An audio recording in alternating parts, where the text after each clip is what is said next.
ان اللہ یغفر الذنوب جمیعا، فرمایا بے شک رب تمہارے سارے ہی گناہ معاف فرما دے گا، تم نا امید نہ ہونا، وہ معاف کر دے گا تمہیں۔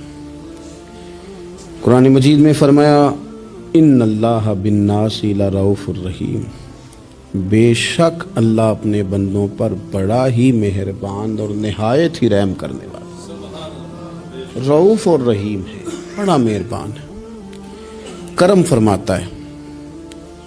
اللہ تعالیٰ اپنے بندوں سے بڑا جلد راضی ہو جاتا ہے، وہ اپنے بندوں کو بہت زیادہ مشقت میں نہیں ڈالتا، وہ اپنے بندوں سے اپنی نعمتوں کا بدلہ نہیں چاہتا، بہت سخت مشقت والی عبادتیں نعمتوں کے بدلے نہیں چاہتا، وہ بڑی جلدی رحم فرماتا ہے۔ ماں پیار کرتی ہے اپنے بچے سے، لیکن وہ ناراض بھی ہو جاتی ہے بعض چیزوں پہ، بعض معاملات اس کا دل بھی دکھاتے ہیں، بعض جگہ وہ رو کے یہ بھی کہتی ہے کہ تو نے میری محبت کا کوئی نتیجہ نہیں مجھے دیا، میری ساری کمائی تو نے ضائع کر دی۔ والد بہت ساری جگہوں پہ ناراض ہوتا ہے، شکوہ کرتا ہے، کہتا ہے میری بیماریوں کی، پریشانیوں کی، بڑھاپے کی، کمزوریاں کا سبب بیٹے تو ہی بن گیا، یہ ساری تکلیفیں تو ٹھیک ہو جائیں تو میری شاید عمر بھی بڑھ جائے، صحت بھی ٹھیک ہو جائے، میں زیادہ دیر جوان رہ سکوں۔ ناراض ہوتے ہیں ماں باپ، اسی طرح ماں باپ راضی بھی ہو جاتے ہیں، وہ بڑی جلدی راضی ہو جاتے ہیں۔ میں اکثر کہتا ہوں کہ والد کو راضی کرنے میں 5-7 منٹ لگ جاتے ہیں، اماں تو 1.5-2 منٹ میں راضی ہو جاتی ہے، ابا جی کو 5-7 منٹ لگتے ہیں، کئی دفعہ کہنا پڑتا ہے، کوئی دلائل دینے پڑتے ہیں، لیکن والدہ کے لیے تو کچھ بھی نہیں، آپ نیرا جا کے پیروں میں بیٹھ ہی جائیں، کچھ بھی نہ کریں، آپ پورا روئیں نہ، رونے والا منہ ہی بن جائے تو اماں تو نرم ہی نرم ہے، جس وقت جو مرضی آپ کرا لیں ہو گیا۔ اللہ تبارک و تعالی بلا مثال و بلا تشبیہ سمجھانے کے لیے عرض کرتا ہوں، اللہ بھی بعض معاملات میں اپنے بندوں سے ناراض ہو جاتا ہے، وہ کہتا ہے میں تکبر کرنے والوں کو پسند نہیں کرتا، وہ کہتا ہے فسادی پسند نہیں ہے، وہ فرماتا ہے کہ راہوں میں کجی کرنے والے پسند نہیں ہیں، وہ فرماتا ہے کہ بدعہدیاں کرو گے تو میں صبح قیامت تم سے سوالات کروں گا۔ اللہ تبارک و تعالیٰ بہت ساری چیزوں کو ناپسند کرتا ہے، ناراض ہو جاتا ہے، بلکہ نبی پاک صلی اللہ تعالی علیہ وسلم نے فرمایا تم بات کرتے کرتے کوئی ایسا جملہ بول دیتے ہو کہ رب اتنا ناراض ہوتا ہے کہ تمہیں پتہ بھی نہیں ہوتا، تمہارے لیے جہنم کا فیصلہ کر دیتا ہے۔ اس لیے پہلے تولو پھر بولو، خود اپنے لفظوں کی تو تم پہرے داری کرو نا کہ میں کیا کہہ رہا ہوں، کوئی ایسا جملہ، کوئی ایسی بات وارث شاہ مان کری نہ وارثاں دا، کوئی ایسی بات نہ تمہاری زبان سے نکلے۔ اور حضور یہ بھی فرماتے ہیں کہ اس کا دوسرا پہلو بھی ہے، بعض اوقات تم بات کرتے ایسا جملہ کہتے ہو وہ اتنا راضی ہوتا ہے کہ تمہارے لیے جنت کا فیصلہ فرما دیتا ہے۔ مسلمان کو اب یہ حکم ہے، اس ساری گفتگو کا نتیجہ یہ ہے کہ وہ اپنے جذبات پر، خیالات پر، نگاہوں پر، زبان پر، کانوں پر تھوڑی توجہ دے، بے لگام نہ بنے، بے ترتیب نہ بنے، جو طبیعت میں آئے کر نہ گزرے، تھوڑا سا نہ سوچے سمجھے اور تھوڑا سنبھل کے چلے، کبھی ان کاموں کی طرف نہ جائے جن سے رب ناراض ہو جاتا ہے، ان کاموں کی طرف بڑھے جن سے اللہ راضی ہوتا ہے۔ میرے نبی پاک صلی اللہ تعالی علیہ وآلہ وسلم نے ارشاد فرمایا، بعض احادیث میں لفظ یہ ہیں کہ اللہ اپنے بندوں کو دیکھ کے مسکراتا ہے جو اس کی شان کے لائق ہے۔ جس ترتیب سے ہم مسکراتے ہیں، جس ترتیب سے ہم روتے ہیں، جس ترتیب سے ہم کسی بات کا اظہار تشکر کرتے ہیں، خدا ان باتوں سے پاک ہے۔ اب بہت ساری حدیثوں میں آیا کہ وہ مسکراتا ہے، تو کیا مطلب ہے مسکرانے کا؟ تو علماء تفسیر نے لکھا ہے مسکرانے کا مطلب یہ ہے کہ وہ بڑا ہی راضی ہوتا ہے اپنے بندے سے، بڑا راضی ہوتا ہے، یہ مطلب ہے۔ ایک تو مسکرانے کا مطلب یہ کہ وہ بڑا راضی ہو گیا، وہ مسکرا دیا اپنے بندے پہ، اور ایک اس کا معنی خود نبی پاک صلی اللہ تعالی علیہ وسلم نے بیان فرمایا۔ مسند امام احمد بن حنبل میں حدیث ہے، حضور سید عالم علیہ السلام سے صحابہ نے پوچھا یا رسول اللہ شہید تو بڑے لوگ ہوتے ہیں، شہیدوں میں افضل کون ہے؟ تو اللہ کے حبیب علیہ الصلوۃ والسلام فرمانے لگے وہ والا بندہ جو ڈٹ گیا تھا کافروں کے مقابلے میں، وہ ہلا نہیں، پوری طرح ڈٹ کے جو لڑا وہ شہداء میں افضل ہے۔